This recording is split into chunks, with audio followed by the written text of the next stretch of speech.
Friends గుర్తుంచుకోండి, ముందుగా parts of speech అంటే ఏంటి? పార్ట్స్ ఆఫ్ స్పీచ్ అంటే ఏంటి?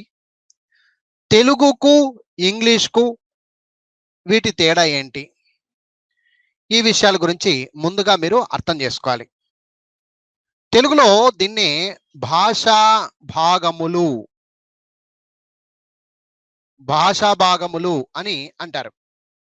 భాషా భాగములు తెలుగులో. ఇవి 5 ఉన్నాయి మనకు తెలిసి. మనం నేర్చుకున్న తెలుగు వ్యాకరణంలో భాషా భాగములని తెలుగు మీడియం చదివిన విద్యార్థులందరికీ తెలిసిన విషయమే. ఇకపోతే ఈ భాషా భాగములనే ఇంగ్లీష్‌లో కూడా పార్ట్స్ ఆఫ్ స్పీచ్ అని అన్నారు. కానీ ఏంటంటే పార్ట్స్ ఆఫ్ స్పీచ్ వచ్చేసి ఇంగ్లీష్‌లో 8 ఉన్నాయండి. 8 కైండ్స్ ఉన్నాయి ఇవి. వాటి పేర్లు తర్వాత చూసుకుందాము. ముందుగా తెలుగుకి, ఇంగ్లీష్‌కి గల తేడా ఏంటి? తెలుగులో ఏమున్నాయి? ఇంగ్లీష్‌లో ఎందుకు 8 ఉన్నాయి? అనేది ఇక్కడ మీరు గ్రహించాల్సినటువంటి అతి ముఖ్యమైనటువంటి పాయింట్ అండి. ఫ్రెండ్స్ జాగ్రత్తగా చూడండి. తెలుగులో అయితే భాషా భాగంలో 5 ఉండేది. మనం నేర్చుకున్న గ్రామర్‌లో 5 తెలుగులో ఉండేది. పార్ట్స్ ఆఫ్ స్పీచ్ భాషా భాగములు అంటారు. ఇవి ఇంగ్లీష్‌లోకి వచ్చేసరికి 8 ఉన్నాయండి. అందుకు ఇంకొంచెం అది డిఫికల్ట్‌గా తయారైంది ఇంగ్లీష్. ఓకేనా? సరే, ముందుగా తెలుగు విషయాన్ని తెలుసుకుందాం. ఎందుకంటే మనం తెలుగు మీడియం చదివిన విద్యార్థులే నా దగ్గర ఎక్కువ శాతం ఉన్నారు కాబట్టి, తెలుగు మీడియం విద్యార్థుల కోసమే ఎస్పెషల్‌గా నేను ఈ క్లాసులు తీసుకుంటున్నాను కాబట్టి కొంచెం తెలుగును కూడా టచ్ చేస్తున్నాను. జనరల్‌గా నాకు తెలిసిన తెలుగు గ్రామర్ వ్యాకరణం రూపకంగా పోయినప్పుడు మొదటిది నామవాచకము అని పర్హాప్స్ మీ అందరికీ తెలుసు ఇది. ఓకే. సో, కొంచెం నేను క్లియర్ కట్‌గా అర్థం కావడానికి మనం కొంచెం డిఫరెంట్ చేసుకుంటున్నాం. ఈ భాషా భాగములకు, పార్ట్స్ ఆఫ్ స్పీచ్‌లకు తేడా ఏంటి? వాటిలో 8 అన్నారు. ఏమున్నాయి, ఏం లేదు? ఈ విషయాల గురించి తెలుసుకుంటున్నాం. నామవాచకములు, నామవాచకములు అనేది మొదటిది. రెండవది సర్వనామములు. నామవాచకము, సర్వనామము అనుకోండి. క్రియ మూడవది. నాలుగవది విశేషణము. ఐదవది క్రియా విశేషణము. పార్ట్స్ ఆఫ్ స్పీచ్ 8 కైండ్స్ అని చెప్పాను కదా! తెలుగులో అయితే భాషా భాగంలో 5 తెలుగులో. ఇప్పుడు ఇంగ్లీష్‌లో 8 కైండ్స్ ఇన్ ఇంగ్లీష్. 8 ఉన్నాయి. ఏంటవి అంటే నౌన్స్. ఇంకొకటి ఇది సీరియల్‌గా కూడా చెప్పడానికి కొంచెం ప్రయత్నించండి. Nouns, pronounce, verbs. వర్బ్స్ అయిన తర్వాత కొంతమంది అడ్జెక్టివ్స్ అంటారు, కొంతమంది అడ్వర్బ్స్ అంటారు. మీ అనుకూలం, మీ నోటికి ఎట్లొస్తే అట్లా. ఇది ఎలాగైనా చెప్పుకోవచ్చు. వర్బ్స్ అన్నారు కాబట్టి కొంచెం నోటికి ఈజీగా ఉంటది. అడ్వర్బ్స్ అనేసేయండి. అడ్జెక్టివ్స్. లేదు, ముందుగా అడ్జెక్టివ్స్ చెప్పి తర్వాత అడ్వర్బ్స్ అని అనొచ్చు. ఈ రెండిటిని మీరు ఎలాగైనా సెట్ చేసుకోవచ్చు. ఎటువంటి ఇబ్బంది లేదు. 4, 5. తర్వాత మాత్రం కంపల్సరీ 6థ్‌ది ప్రిపోజిషన్స్ అని చెప్పండి. 7థ్‌ది కంజంక్షన్స్ అని చెప్పండి. 8థ్‌ది ఇంటర్జెక్షన్స్ అని చెప్పండి. Nouns, pronouns, verbs, adverbs, adjectives, prepositions, conjunctions, interjections ఈ 3 డిఫరెంట్ చేసుకోండి. ఇక్కడ 5 ఉన్నాయి కదా! 5 ఉన్నాయి కదా ఇవి. Nouns, pronouns, verbs. Nouns, pronouns, verbs, adverbs, adjectives ఇలా 5 డివైడ్ చేసుకోండి. ఇక్కడ 3 ఉన్నాయి ఇంకా. ఎవరెవరు? వాళ్ళు ప్రిపోజిషన్స్, కంజంక్షన్స్, ఇంటర్జెక్షన్స్. కొంచెం నేర్చుకొని పెట్టుకోండి. ఎవరైనా అడిగినా కూడా బాగుండాలి. ఓకేనా? సో, ఈ 8 ఇవి సెపరేటు. ఇక్కడ భాషా భాగంలో తెలుగు. ఇది కామన్ అండి. ఇంక పక్కన పెట్టండి దీన్ని. ఓకేనా? తెలుగులో మనం 5 నేర్చుకున్నాం. కానీ ఇంగ్లీష్‌లోకి వచ్చేసరికి 8 ఉన్నాయి. ఇకపోతే దాని గురించి కూడా ఎక్స్‌ప్లెయిన్ చేస్తాను బాగినండి. నామవాచకములు, నౌన్స్ ఇది వర్కౌట్ అయిపోయింది. తెలుగులో కూడా ఉంది ఇది. సర్వనామములు, ప్రొనౌన్స్ ఇది వర్కౌట్ అయిపోయింది. క్రియ, వర్బ్స్ ఇది వర్కౌట్ అయిపోయింది. విశేషణము, విశేషణము అంటే అడ్జెక్టివ్స్ అండి. ఇది వర్కౌట్ అయిపోయింది. క్రియా విశేషణము అన్నప్పుడు అడ్వర్బ్స్. ఇది వర్కౌట్ అయిపోయింది. 5 ఉన్నాయి ఇక్కడ. కానీ ఎక్స్ట్రాలు చూడండి. ఎక్స్ట్రాలు ప్రిపోజిషన్స్, కంజంక్షన్స్, ఇంటర్జెక్షన్స్ ఇంగ్లీష్ లో ఎక్స్ట్రాలు ఉన్నాయి. అది విద్యార్థులు గమనించాలి. ప్రిపోజిషన్స్, కంజంక్షన్స్, ఇంటర్జెక్షన్స్ ఇంగ్లీష్ లో ఎక్స్ట్రా ఉన్నాయి. వాటి గురించి ప్యూర్లీ మీరు పూర్తి స్థాయిలో అర్థం చేసుకోవాలి ఫ్రెండ్స్. ఓకేనా? ఇకపోతే ఒక వాక్యం తీసుకుందాం. Okay, Ravi and Rani, Ravi and Rani asked me that, Ravi and Rani asked me that, Ravi మరియు రాణి నన్ను అడిగారు. ఏమని అడిగారు? Wear is the post office? Here.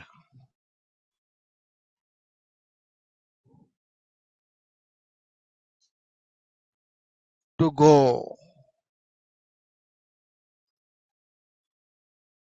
ఈ వాక్యాన్ని గమనించండి.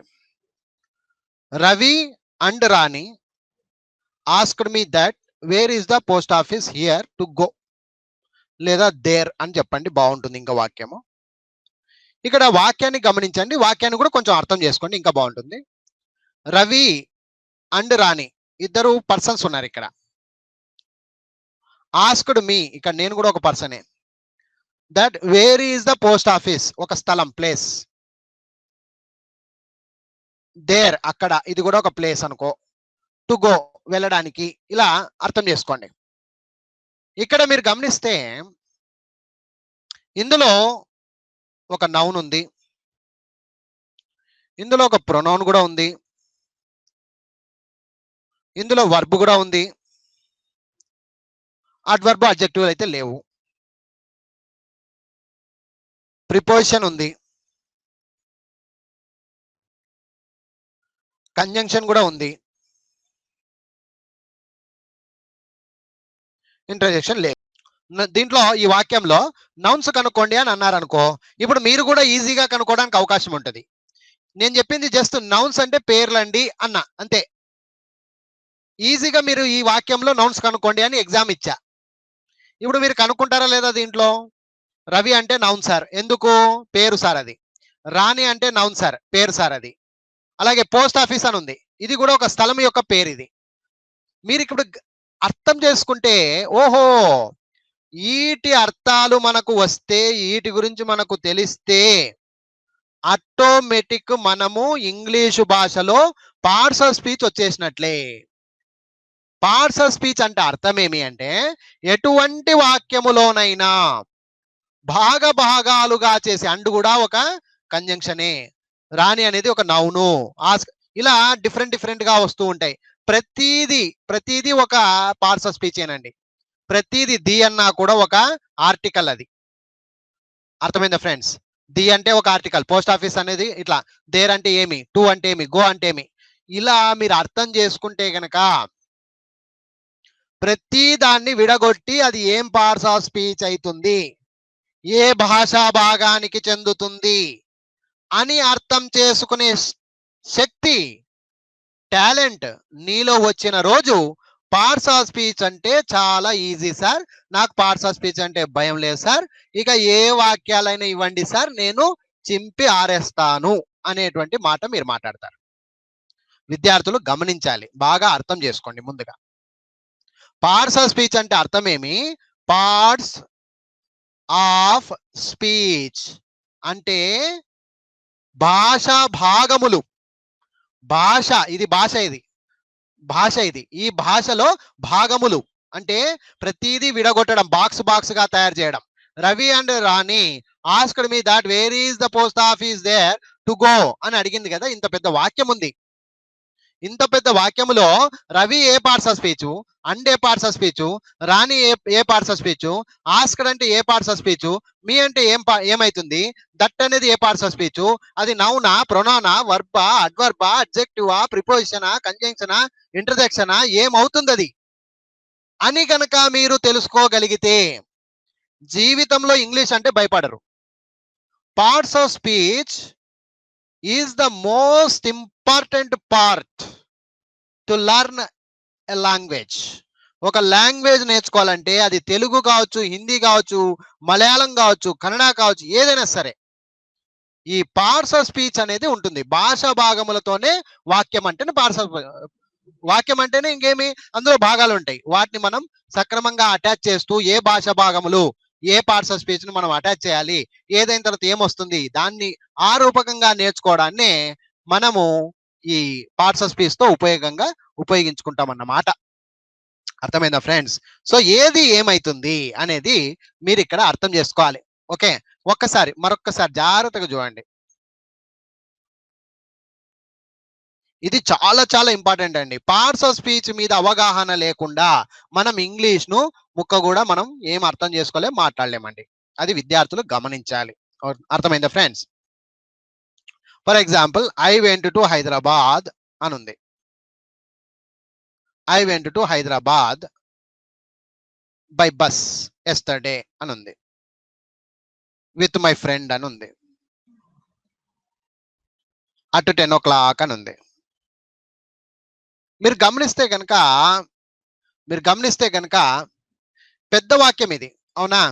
I went to Hyderabad by bus yesterday with my friend at 10 o'clock అని ఉంది. ఒక వాక్యం ఇది.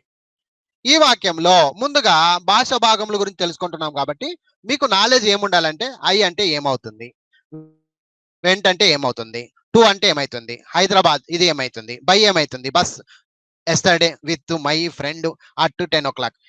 ఇవి రికగ్నైజేషన్ చేయాలి. మీరు వీటిని కనుక్కోవాలి.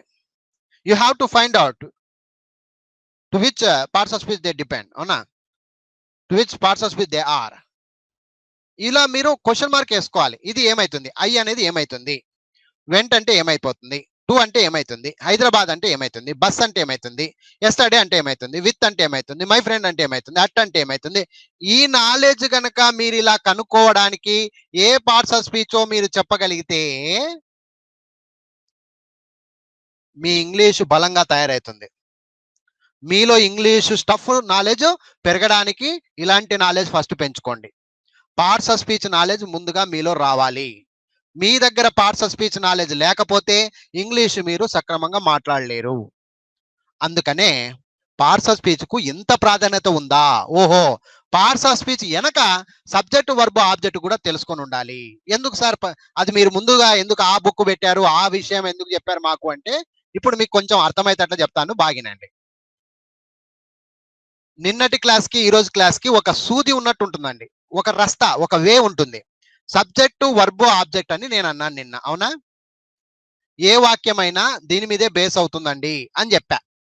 ఇక్కడ చూడండి, సబ్జెక్ట్ అనగానే ఇది ఆల్రెడీ నేను చెప్పిన విషయమే, ప్రతిసారి చెప్తాను నేను, ఎందుకంటే ఇంపార్టెంట్ థింగ్ అదే కాబట్టి చెప్పాల్సిన అవసరం నాకు ఉంది కాబట్టి, యాజ్ టీచర్ గా నేను చెప్పాల్సిన ధర్మం ఉంది కాబట్టి చెప్తున్నా, బాగినండి. సబ్జెక్ట్ లో మనం ముఖ్యంగా చూసేవి నౌన్స్, ప్రొనౌన్స్ అండి. ఆ రోజు చెప్పా, ఈ రోజు చెప్తున్నా. నౌన్స్, ప్రొనౌన్స్ డైరెక్ట్ గా నేను ఆ రోజు చెప్పలేను, ఇది నౌన్ అండి, ఇది ప్రొనౌన్ అండి, ఇది వర్బ్ అండి, ఇది. ఈ రోజు మన టైం వచ్చింది. ఏం టైం అది? పార్ట్స్ ఆఫ్ స్పీచ్ నేర్చుకుంటున్నాం మనం ఇప్పుడు. అంటే మీరు ఒక స్టెప్ ముందుకు అడిగి వేశారు. ఏమని? ఓహో నేను పార్ట్స్ ఆఫ్ స్పీచ్ నేర్చుకుంటున్నాను, దీనికి ఇది సూత్రధారి, ఇది రాకుండా మీరు ఇక్కడికి వెళ్ళలేరు. ఒకవేళ మీరు డైరెక్ట్ గా ఈ క్లాస్ చూసే వాళ్ళు ఎవరైనా సరే, దయచేసి వెనక్కి వెళ్ళి ఈ సబ్జెక్ట్ వర్బ్ ఆబ్జెక్ట్ ను ఫస్ట్ కనుక్కోవడం నేర్చుకోండి. అర్థమైందా ఫ్రెండ్స్? సబ్జెక్టు వర్బ్ ఆబ్జెక్ట్లపై పట్టు ఉన్నవాడే పార్ట్స్ ఆఫ్ స్పీచ్ ను అర్థం చేసుకోగలుగుతాడు. పార్ట్స్ ఆఫ్ స్పీచ్ రావాలంటే ఫస్ట్ సబ్జెక్ట్ వర్బ్ ఆబ్జెక్ట్ లో మీలో దమ్ము ఉండాలి. ఓకేనా ఫ్రెండ్స్? అర్థం చేసుకోండి బాగా. సబ్జెక్ట్ లో ఎప్పుడు నౌన్స్ ఉంటాయి, ప్రొనౌన్స్ ఉంటాయి. ఎప్పుడు అనేది కాదు, తప్పుగా భావించద్దు, మోస్ట్లీ అంటున్నా నేను. కొంతమంది ఒక ఎగ్జాంపుల్ ఇచ్చి, సార్ దాంట్లో నౌన్ లేదు, ప్రొనౌన్ లేదు, నాకు ఇది వచ్చింది, మరి ఇప్పుడు సబ్జెక్ట్ లో ఇది లేదు కదా అంటారు. అది తప్పు. వాక్యాల్లో మోస్ట్లీ మనం ఉపయోగించేది నౌన్స్, ప్రొనౌన్స్ ఉంటాయి. అలాగే వర్బ్ లో హెల్పింగ్ వర్బ్ ఉంటుంది, మెయిన్ వర్బ్ ఉంటుంది అని చెప్పాను. ఆబ్జెక్ట్ లో వచ్చేసి దీంట్లో మోస్ట్లీ అన్ని ఉంటాయి. దీంట్లో ఒక నౌన్ ఉండవచ్చు, ఒక ప్రొనౌన్ ఉండవచ్చు, అడ్వర్బ్ ఉండవచ్చు, అడ్జెక్టివ్ ఉండవచ్చు, ప్రిపోజిషన్ ఉండవచ్చు, మరియు కంజంక్షన్ ఉండవచ్చు, అవసరమైతే ఇంటర్జెక్షన్ కూడా ఉండవచ్చు. బాగా అర్థం చేసుకోండి. ఆబ్జెక్ట్ విషయానికి నిన్న ఎక్స్ప్లెయిన్ చేశాను, నిన్న క్లాస్ లో చెప్పాను.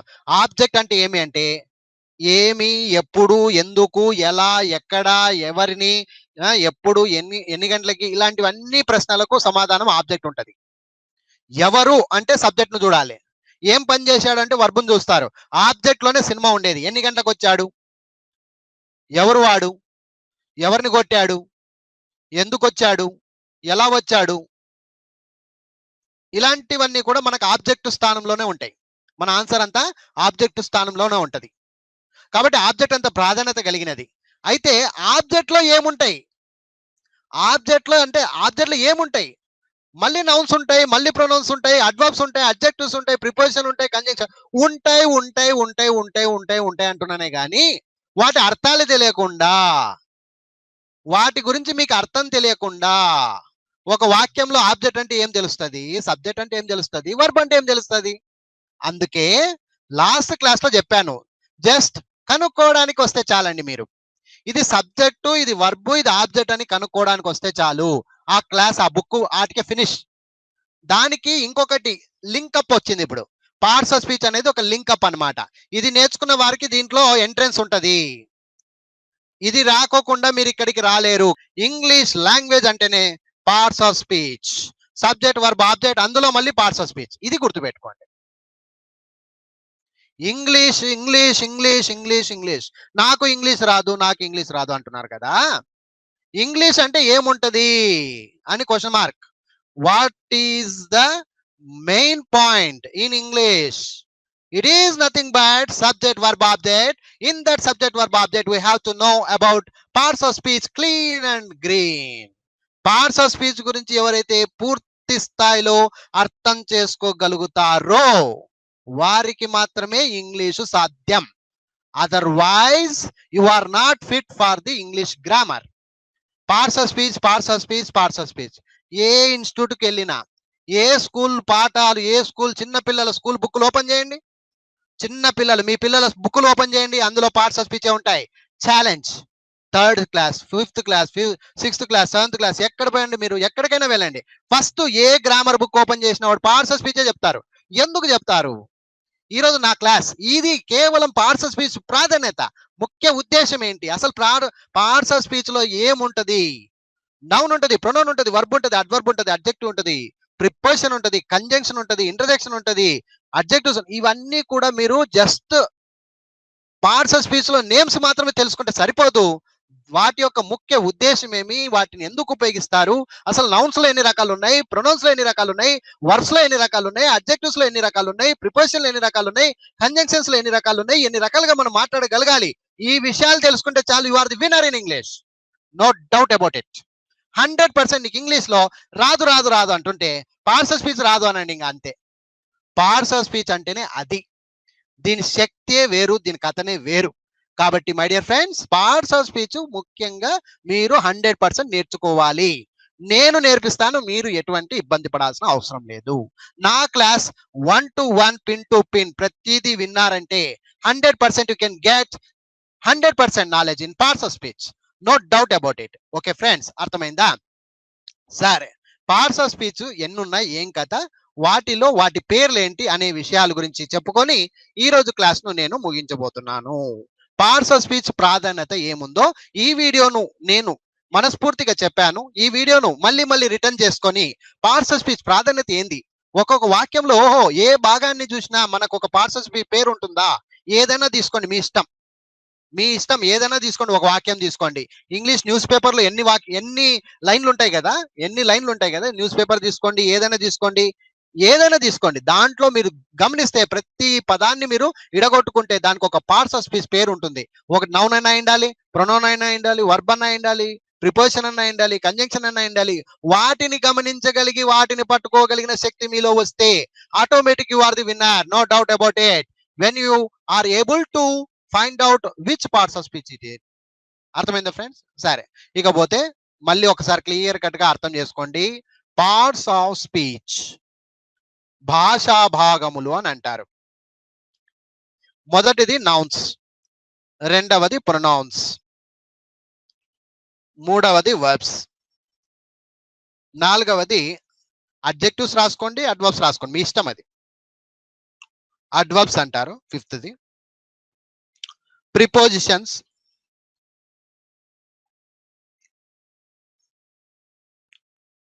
కంజంక్షన్స్ అండ్ ఇంటర్జెక్షన్స్ చెప్పేటప్పుడు ఎలా చెప్పాలి కూడా చెప్తున్నాను, బాగినండి. ఇంగ్లీష్ నేర్చుకోవడంలో ఫస్ట్ పార్ట్స్ ఆఫ్ స్పీచ్ పేరు చెప్పడం కూడా వెరీ ఇంపార్టెంట్ అండి. It is also the most important part. Okay, సరే. Nouns, pronouns, verbs, adjectives, adverbs, prepositions, conjunctions and interjections. ఎవరైనా చెప్పేటప్పుడు కూడా అండ్ అనండి, చివరిది అండ్ అనాలి. మీరు ఇది గుర్తుపెట్టుకోండి, అండ్ అని చెప్పండి. That is the grammar. ఓకేనా, రైటా? సరే చూడండి.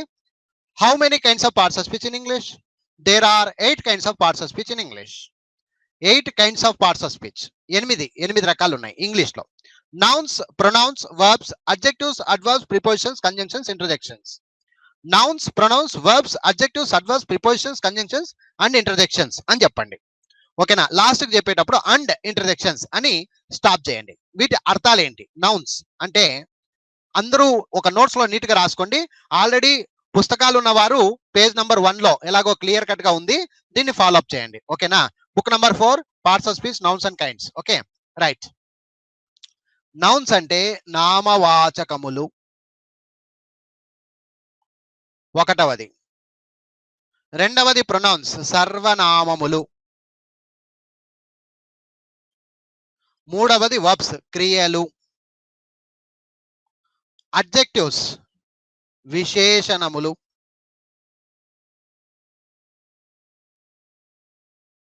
అడ్వర్బ్స్, క్రియా విశేషణములు.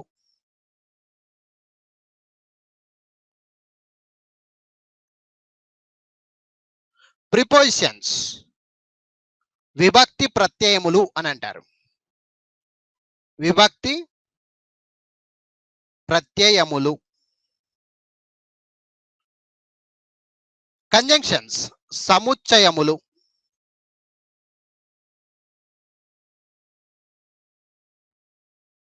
ఇంటర్జెక్షన్స్, ఆశ్చర్యార్థకములు.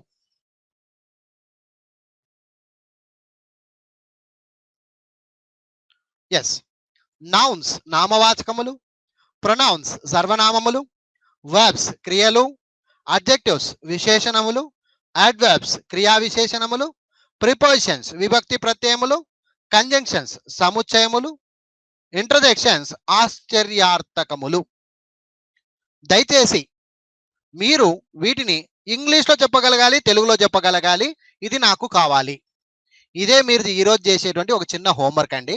దయచేసి విద్యార్థులు, ఎంతో మంది ఈ వీడియోను చూస్తున్న వారు ఎవరైనా సరే మీరు ఏం చేయకండి, ముందుగా nouns, pronouns, verbs, adjectives, adverbs, prepositions, conjunctions and interjections అని చెప్పాలి. అండ్ ఇంటర్జెక్షన్స్ అని చెప్పండి. తెలుగులో నామవాచకములు, సర్వనామములు, క్రియలు, విశేషణములు, క్రియా విశేషణములు, విభక్తి ప్రత్యయములు, సముచ్చయములు, ఆశ్చర్యార్థకములు. ఇలా చెప్పడానికి వస్తే చాలండి. ఇలా మీరు చెప్పడానికి వస్తే చాలండి, ఇంకేమొద్దు. అర్థమైందా ఫ్రెండ్స్? ఇదొక్కటి మీరు ఈరోజు మనస్ఫూర్తిగా కూర్చొని భాషా భాగముల గురించి జస్ట్ అర్థం చేసుకుంటారని ఈరోజు just introduction. Parts of speech అంటే ఏమి, భాష భాగములు అంటే ఏమి. రేపు క్లాస్ టోటల్ గా నౌన్స్ ఉంటుందండి. రేపటి క్లాస్ నౌన్స్ ఉంటుంది. నౌన్స్ లో వెళ్ళబోతున్నాం. నౌన్స్ అంటే ఏంటి, అందులో రకాలేంటి, ఎన్ని రకాలు ఉన్నాయి, నౌన్స్ చరిత్ర ఏంటి, నౌన్స్ లో నేర్చుకోవాల్సిన విషయాలు ఏంటి, ఈ విషయాలన్నీ రేపు నేర్చుకుందాం.